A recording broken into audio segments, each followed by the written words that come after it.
All right, everybody. Well, let's get started with tonight's Express Travel Talk. This is a 30-minute presentation designed to give you some useful travel information, some travel inspiration, some travel education about destinations around the world. This is a new concept for me, for Destination Whatever. I've been doing travel talks since the very beginning, but of course, I'm doing them now on Zoom so I can reach people coast to coast and basically bring you travel content on demand. So if you are not able to get to today's Zoom, or if you're on the Zoom and you want to send the link to somebody afterwards, these recordings will be added to my website. So you can just check those out on destinationwhatever.com and just go to the travel info section where we have some upcoming talks. But for tonight, let's get started with our host destination. I'm going to put on the slides and I'm going to take you on a trip to Madagascar. I'm going to take you on my trip that I did to Madagascar. It was a really cool spot. So let's take a closer look at Madagascar.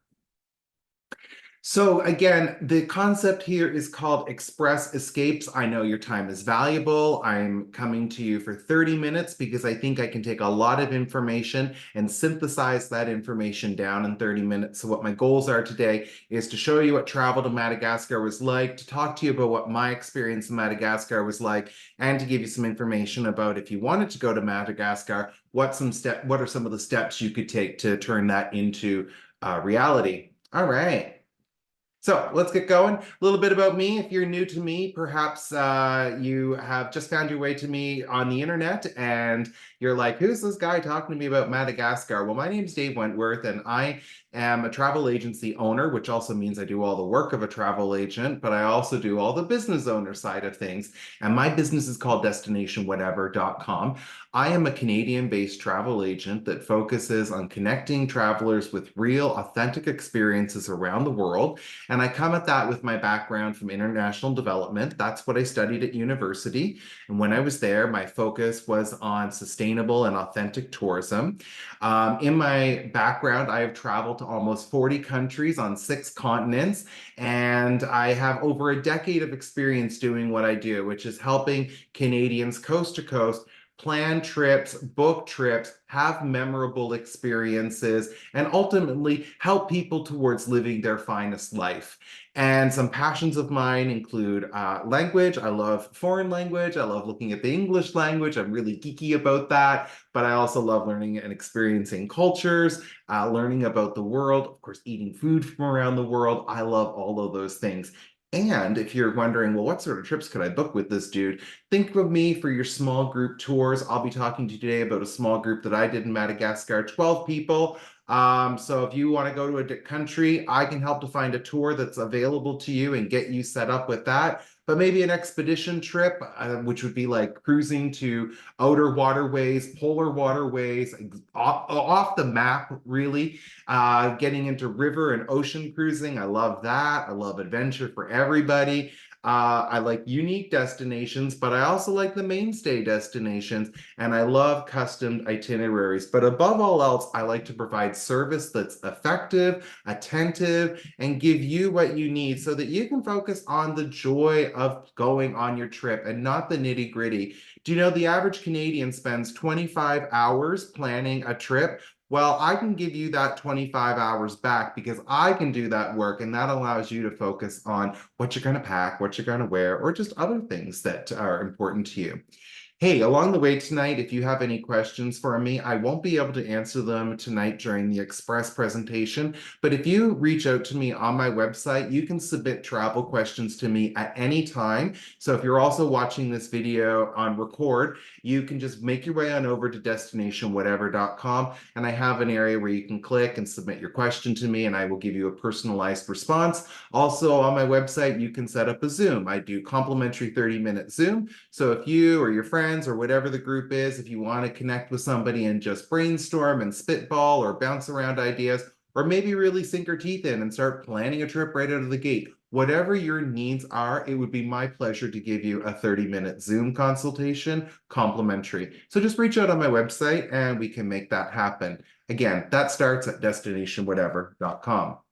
All right, let's get into the destination. I'll just start by giving you some information about Madagascar, some just general nuts and bolts that I would give to anybody who is meeting with me to plan a trip there. And then we'll start going through the photographic content. I have lots of photos to show you tonight. But first, this is where we would find Madagascar. It is an island located off the southeastern coast of Africa. It's about 400 kilometers off the coast of Africa. But what's a little bit crazy is that in geological terms, it actually is a drift away. It's drifted across the Indian Ocean from Asia. And we'll see that when we look at the cultural portfolio of Madagascar, when we look at the landscapes of Madagascar, when we get to the pictures. But this is where you would find Madagascar. It is an African nation, but off the coast of Africa and located in the southern hemisphere. You might notice a few islands to the right of Madagascar. Those would be the islands of Réunion, an overseas French department, and Mauritius, which are some great countries if you want to explore more in the Indian Ocean area. Here's more of another way we can look at a map of Madagascar. You can see that the capital, Antananarivo, is there. You can see there's an airport icon. That is where the international airport is. That's where I flew in and out of on my trip to Madagascar. Then you can see some red highways. I basically followed a trip, and I'll show you a map of my itinerary shortly, but from Antananarivo, going south and basically going all the way down towards Toliara. We didn't get quite that far, but pushing down south, and then we actually hooked back up to go northeast of Antananarivo to a beach location. That's where we ended our trip in Madagascar. So some folks would say Madagascar, the vanilla island. We certainly think about vanilla. It is a world producer, vanilla, but also there's a few other facts about Madagascar we can look at. So it is the world's fourth largest island. And I must admit that when I looked at Madagascar on a map prior than going, I didn't get a sense of how big it really is until I got to Madagascar and I was in the back of a minivan being driven all over Madagascar, and I realized this is a very big country. The capital, again, Antananarivo, it's centrally located. It's home to about 1.3 million people, and the overall population of Madagascar is 29 million. The languages, French is left over, it's spoken, it's from the colonial times, and we'll see examples in the pictures of where the French language shows up in Madagascar, but they do have their own language as well, Malagasy, and lots of examples as well where you'll see in the pictures the Malagasy language is signposted. I was talking about vanilla being a chief export, but other things are sugar, spice, coffee, and minerals. Madagascar has a number of mineral exports that drives its economy. I would not say tourism is a big economic driver to Madagascar, and I would definitely say that tourism in Madagascar remains undeveloped or underdeveloped. There is potential for more expansion of tourism, but we also want to be careful not to ruin a very special natural area. Hey, let's talk a little bit more about the Vanilla Island. Let's talk about money. So everybody loves money, and if you're off to Madagascar, the currency is the Madagascar, or Malagasy, I should say, the Malagasy Ariary. And 10,000 Ariary, and you can see in my hand here, there's a bunch of 10,000 notes. That's equivalent to about $3 Canadian. This wad of cash that you can see, I got that when I landed. I turned in about 100 euro, maybe 125 euro. This is what they gave me back. So when I went to Madagascar, what I encourage travelers to do is to take hard currency, so to take euros or USD, and not rely on credit cards. I certainly brought credit cards. Those were backups. There wasn't a lot of places I could have used a credit card in Madagascar. It was really a spot that we were spending cash. Costs for things in Madagascar were very low. So as a visitor to Madagascar, definitely found that my money went very, very, very far. But I'll tell you, that exchange, I had so many bills coming at me, and I knew I was in trouble at the airport counter when they got out a bill counter, and then I could hear that sound effect of all these bills coming my way. So many so that I ended up wrapping them up, as you can see in the left, with an elastic band and a piece of paper, and just throwing them in my bag and being like, well, there's $20, and there's another $20, and there's a $20, and taking them out as needed. Hey, you want some electricity in Madagascar? Similar to Europe. So if you got a converter that you've used in Europe, you can bring that right on down. Let's talk about getting to Madagascar. I flew with Air France via Paris. So I flew from Canada to Paris, made a connection from Paris down to Madagascar. That flight to Madagascar goes 3 times a week, and it takes 10 and a half hours to go from Paris down to Madagascar. So that was actually longer than the transatlantic flight to get to France. But I had a great ride with Air France, loved the service on Air France, great food, great connection at Paris Charles de Gaulle. But you do have a few other options. While it would be limited the amount of airlines that go to Madagascar, some of the common ones would be Ethiopian Airlines through Addis Ababa. And that works really well with their service that goes from Addis to Toronto. So Canadians can avail of that. Kenya Airways goes through Nairobi. And then Turkish Airlines via Istanbul goes to Madagascar. So there's a few different ways that you can get there. Another option that used to be around was South Africa and had services into Antananarivo. Those haven't been renewed for a couple of years, so hopefully they'll come back. Entry requirements. If you're traveling with a Canadian passport that has 6 months of validity beyond your travel dates, you're already in the right step. You need to have at least 6 months of validity beyond your dates of travel to Madagascar. But you will also need a tourist visa, and these are valid for up to 90 days. You can obtain a 60-day tourist visa upon arrival at the Antananarivo airport. This was just being started when I took my trip to Madagascar, and I must admit the lineups were quite long. And after a super long journey to get to Madagascar, standing in a lineup was the last thing I wanted to do. So I actually contacted the Embassy of Madagascar in Ottawa. We have one there, and you can send your passports and get your visa ahead of time. So I was actually able to cut that queue, go straight to baggage claim, get my bags, and bam, I was in a taxi heading into my hotel. And that was just after what I needed after what was close to 2 days of travel to get there. Either which way, you want to think about 10 US for your visa. And this is an example of a random visa. I wasn't going to show you my personal one, but you can see that it is full page in the passport, and they'll stamp that full page in there and then write in the details. And they'll be writing that in French. Just a few other pieces of travel FAQ. So Madagascar is located in the southern hemisphere. And while May to October is the best season, that is winter in the southern hemisphere. But nevertheless, this is the good time to go to Madagascar. So if you're thinking of a place that you can go to in 2024, if you're thinking about an ultimate summer vacation, definitely be thinking about Madagascar. May to October is the dry season, and it's cooler. And so it's actually a great time for exploring the national parks and spotting wildlife. And you'll see in my pictures, like, there's certainly lots of that I got to do. My trip was in June. I actually am a June baby. I was there for my birthday. I've never been abroad for my birthday except for that one time in Madagascar. And again, I got some pictures of that coming up. Hey, medical matters is an important thing to talk about because your health and wellness is important. But I am not trained as a health provider. So I would recommend consulting with your medical professional and just to take health precautions when visiting Madagascar. Some people in my group were taking malarials. Some people chose not to take anti-malarials. That's a personal choice. You can go and talk to your doctor and get informed and then make your decision based on that. I also didn't need to I did go see a travel nurse. I didn't need to get anything. I had traveled to Africa twice before, and so I already had quite a lot of vaccinations for travel. So that worked for me going to Madagascar.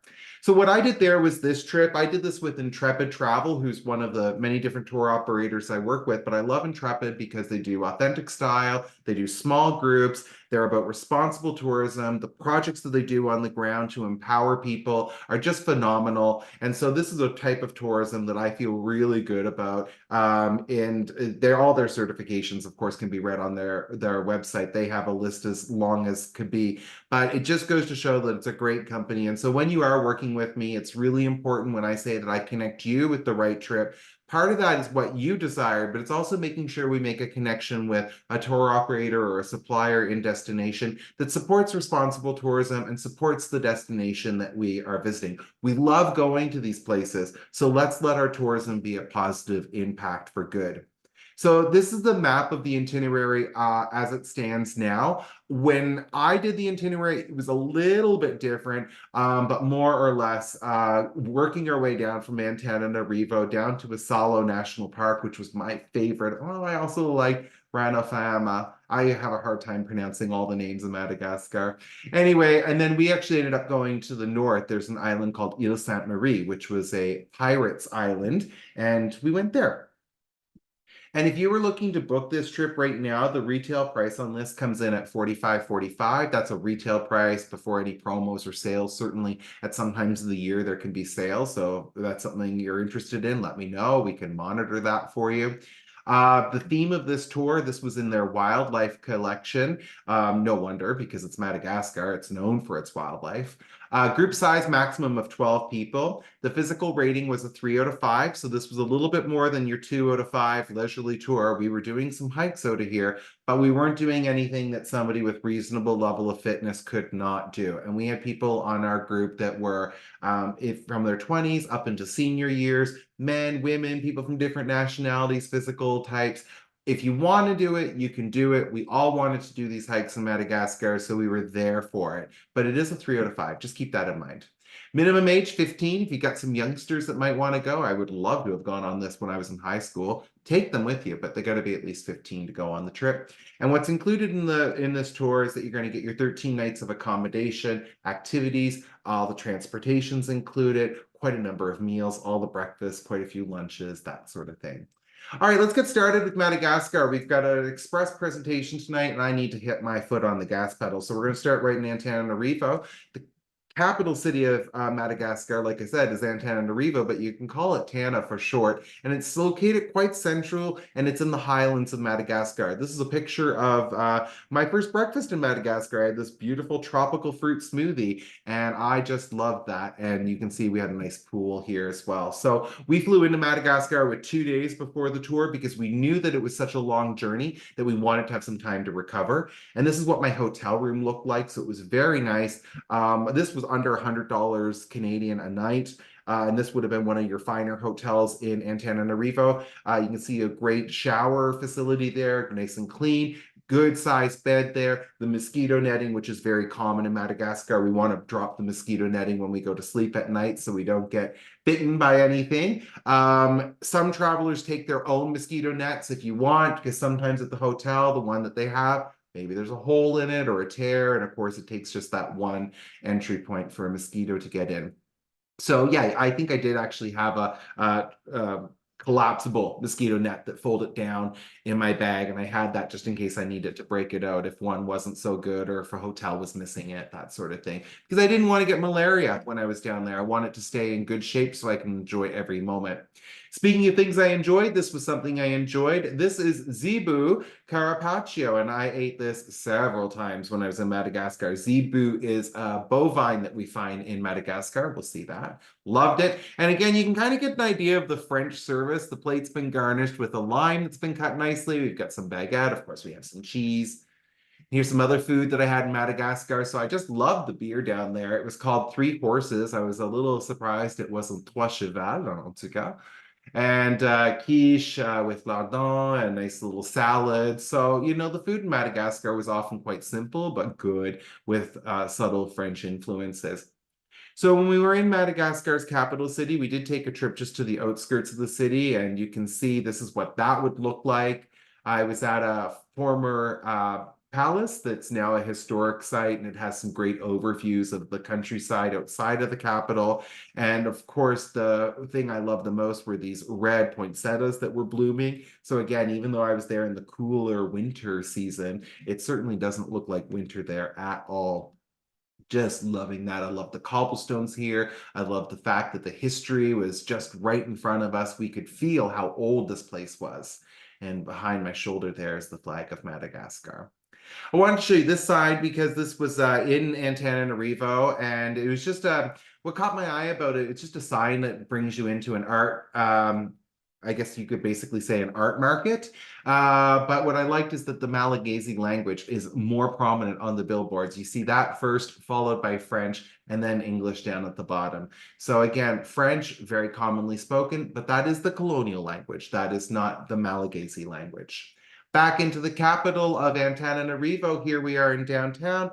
You're looking at a statue that is called the Black Angel, l'Ange Noir. And so this statue is located inside of a lake in downtown Antananarivo. And you can see some hills. It is quite a hilly little city.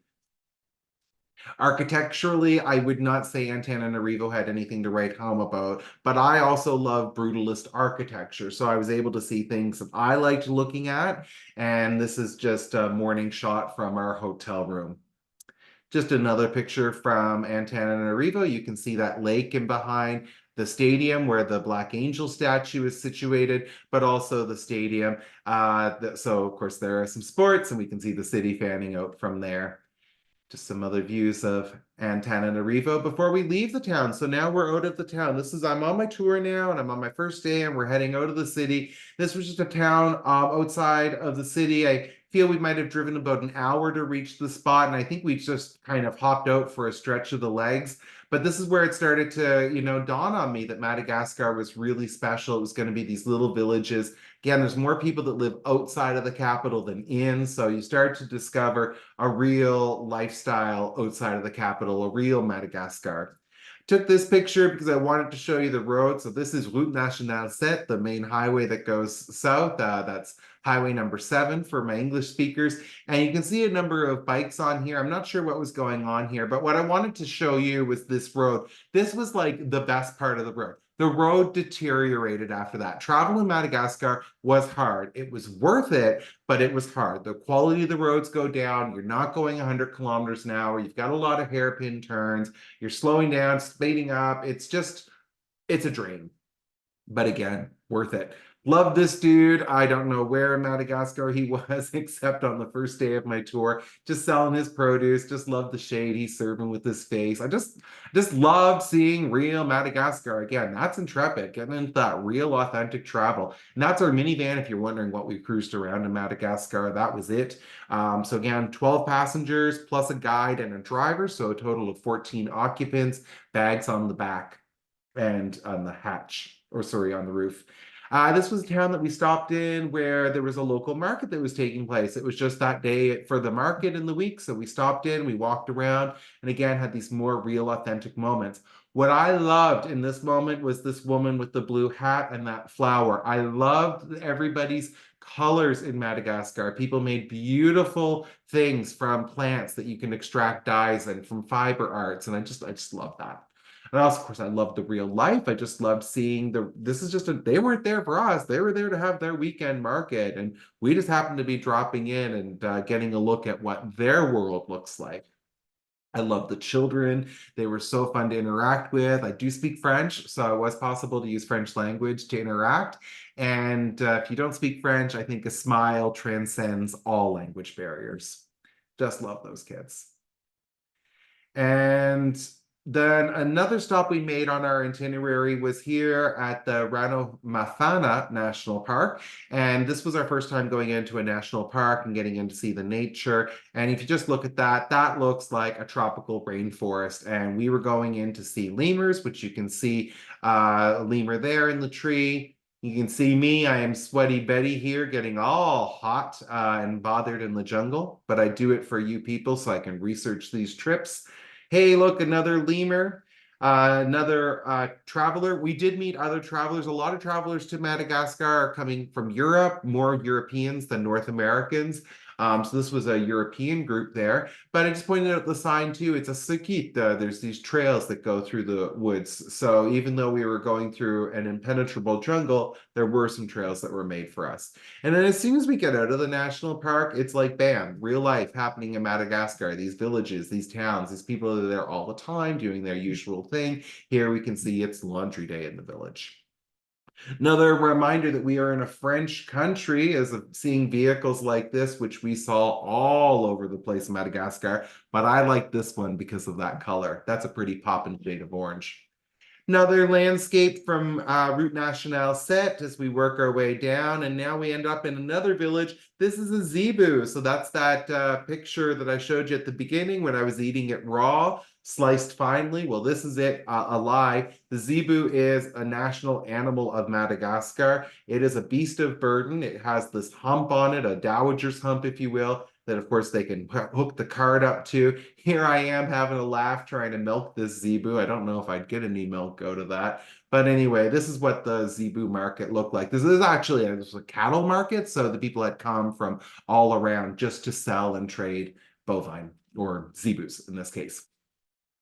Also, later that day, we got to go see a collective. And when I talk about projects that Intrepid supports that make you feel good about traveling with them, this was a project where women are able to use their crafts as artisans to make paper, which is a traditional art in Madagascar. They bang down these fibers and then they press beautiful flowers and leaves into the paper and let that dry. And so we were able to see their craft, see them do their thing, and of course, purchase a few things if you want to bring home. More landscape from Madagascar. What I like about this picture is that red soil on the bottom, that green landscape and behind that, and then of course the blue sky, those big marshmallowy clouds, and then sunset. This was a really long day on the road for us, and it was to bring us down to Asalo National Park, which is what you see now. And we got down to Asalo to do some hiking, which I just loved. So I keep saying we, I traveled with a friend of mine, and here we are together. This was our love lift us up where we belong moment. And just looking out over that, realizing that we were there, that we were doing that, that we were traveling, because friendship is a great way to travel with your friends. Hey, look how close that lemur is to me. That's pretty cool. I love that tail. And that's another picture. That's not zoomed in. These critters were just buzzing all over me. They have really no fear of humans, and so they'll get quite close to you. You can see here I am getting quite close to the lemurs and delighting in it. And then you can see a lemur jumping. Look at his tum-tum. And there I am crawling on the soil, crawling on the earth of Madagascar just to get up close and personal with this mischievous little lemur. Look at those eyes. Oh, so magical. And then back to our accommodations for the evening after that full day of hiking in Asalo, and just look at that sunset. I loved nature in Madagascar. Hey, talking about nature, we got to talk about the baobabs. They're the world's largest trees, and these things are mega. And so we got to go see them. This is not at the famous Avenue des Baobab. There are other itineraries that can take you there, but this was an opportunity that was just as splendid to see these magnificent creations of Mother Nature. Working our way back up towards the capital, this is in a town that I may butcher, Fiantanasorosa. Just love that town. Another sign showing you French language, Malagasy language, but this is what the town looks like. When I was talking about it breaking away from Asia, look at those rice terraces. Look at those rice paddies right in the middle of the town. Subsistence agriculture is important to Madagascar. And here's a picture of just a food market. You know, when we got there on day one, our guide said to us, you know, we don't have organic food in Madagascar. And we said, no organic food. And they said, no, because all of our food is just organic. It's just how it is. Look at those colors, that bright produce. Yum, yum, yum. Again, just from outside of this town, just going around the rice paddies, the terraces. If you didn't know, you might think, hey, this is over in Asia, but this is Africa. This is Madagascar, and some people and their homes. And again, I love getting taken to places that I never thought I would go to and having these moments. If you look in the background, you can see that there's some people that are actually in the rice field here harvesting the rice. They're putting their baskets down through the water and pulling up the rice grains. We go back up towards Antananarivo. This was a chameleon that we had saw at a wildlife project. That was really cool. And then my birthday, like I said, I was in Madagascar for my birthday. So I was up at the Fakona Lodge for that, which is a lodge not too far from the capital. We're working our way towards the northeast now, but it has a feature called Lemur Island. And it's this little island that you can go over, and there's all sorts of lemurs. And I should point out that there's over 100 varieties of lemurs. So when I say lemur, don't think of a lemur in the singular. There are many types of lemurs: silver colored, white colored, brown colored, big ones, little ones, all sorts of lemurs. Look at that lemur. Look at me. This was a really good birthday. This is my friend as well too. Look at that lemur just jumped on her and well, put his derriere in her face, as we'd say in French. Look at that guy. Look at those eyes. You just play with these guys all day long. That's the accommodation that I had for my birthday. Not bad. Looks like a tribal council off the set of Survivor there. And here I am having my birthday. Also pictured here would be our guide. So I haven't shown a picture of the guide that we had. His name was Mathieu. So something with Intrepid I love is that the guides are local. They are from the countries you are traveling in. They are showing you their country, their culture, and what better way to experience it than that. But Matthew was a just phenomenal guide. He was such a gentle soul. He spoke so well. Everything he had to say was impactful, and he just had such a heart, pardon me, to think about my birthday and to arrange a cake. That was just very special for me. So yeah, I got to celebrate my birthday over 2 days in Madagascar. Hey, my last stop was Ile Sainte Marie. Let's wrap this trip up. So Ile Sainte Marie was a pirate's hotbed back in the day. Nowadays, it's a lovely tropical island. We see this painting on the wall with this siren with her clamshell bra that it must be a beachy location. This was our accommodation. You can see it has a really nice pool and that we're right on the Indian Ocean. And this is winter. Again, that pirate heritage, the dugout canoes. Here I am having a bit of a laugh on a canoe. And this is the tropical vibe. So that was great in our itinerary that we got to end on a tropical spot because it was work going through Madagascar. It was a lot of kilometers. It was a lot of driving. I know in 30 minutes we've just kind of gone boom, boom, boom, boom, boom. But my itinerary was a little over 2 weeks. So it was nice to have a few days at the end at a location like this where we could just simply unwind and soak up all of that tropicalness. That's another person from our tours. We're floating around the Indian Ocean. Doesn't that just look like heaven on a stick? Oh my goodness. There's your main man enjoying the sun. Again, I do this for you folks so I can come back and tell you all about it. But it's time to wind up. So this is the Ile Sainte Marie Airport. It's a tiny little airport, and we flew from there right back to the capital city of Antananarivo. This is the Antananarivo International Airport, just from the outside. It is not a big airport at all. Again, there's not a ton of traffic in and out of Madagascar, and that limited number of people that go to visit and experience it is one of the reasons why I think it's so gosh darn special. Okie dokie, folks. Look, I'd love to connect with you again. So my travel presentations can be found on my website. If you go to destinationwhatever.com and you go to the travel info section, first you can check out recordings of past talks, so you can take a look and go back in time, but then you can plan for the future and take a look at some upcoming talks. Next week on Monday, I'll be doing an express presentation on Germany. I'll be talking about all the different regions of Germany, and I'll be talking about hot travel opportunities there. River Cruising 101, if you're interested in river cruise, there's going to be some info about Germany's waterways, and some unusual trips in Germany, and also some walking, cycling. So we're just going to do the whole schmear, and we're going to do it in 30 minutes, and that's happening on Monday, February the 5th. And then on February 15th, we have a presentation coming up. It's going to be a little bit longer because we have a guest speaker, a traveler who recently did an expedition cruise to the Galapagos. Will be speaking about her experience spending a week in Ecuador and going to check out all the natural splendors. There's even talks past this that are scheduled on my website, one for the Amazon rainforest. So you can get those details on my website. Again, just head on over to destinationwhatever.com and take a look at the travel info section. Again, the recorded travel talks if you want to see something I've spoken about before. Hey, if you want to reach out to me, if you think this guy sounds like he knows what he's talking about and he'd be a great person to plan a trip with, I would invite you to swing by my website, destinationwhatever.com. Again, I have that button you can click on to ask me questions. I have a button you can click on to schedule a Zoom. I have information that you can read about me, all the countries I've been to. And then if you're a social media user, you can find me on Facebook. I'm at Destination Whatever. And on Instagram, you can find me at destinationwhatever.travel. Again, part of what I do at Destination Whatever is custom itineraries, small group tours. So what I mean by that is that you're a group and you want to go together, or you're a solo traveler, or maybe two or a couple couples, and you want to go and join a tour, but you don't want the big tour. You want a small, intimate, cozy group. That was just like me and my friend that you saw here in Madagascar. It was just the two of us flying over there, but we joined up with a small group that was built for 12 people. And so it was us, 10 like-minded travelers having the time of our life.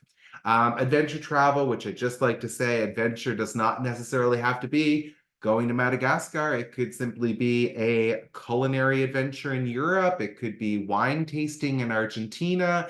It could be a cool cruising opportunity. Really, adventure can mean quite a number of things. So let's find what adventure means for you. And finally, cruising. And I don't mean necessarily the big ship cruising, although that's fine. Let's talk a river cruise. Let's talk an expedition cruise. Let's talk about something that you may not have known is out there, but when you see it, you're going to really like the look of what you have to see. All right, everybody, that's it for me tonight. Dave Wentworth signing off with destinationwhatever.com. Thank you for coming to tonight's Express Travel Talk on Madagascar. Recording of this will be put onto the website afterwards. Again, please look me up on your social media, add, follow, all that great stuff, and just simply keep in touch if you're looking for somebody to help you with the adventure of a lifetime. All right, folks, until I see you again, stay care, stay well, et au revoir. That's French for goodbye.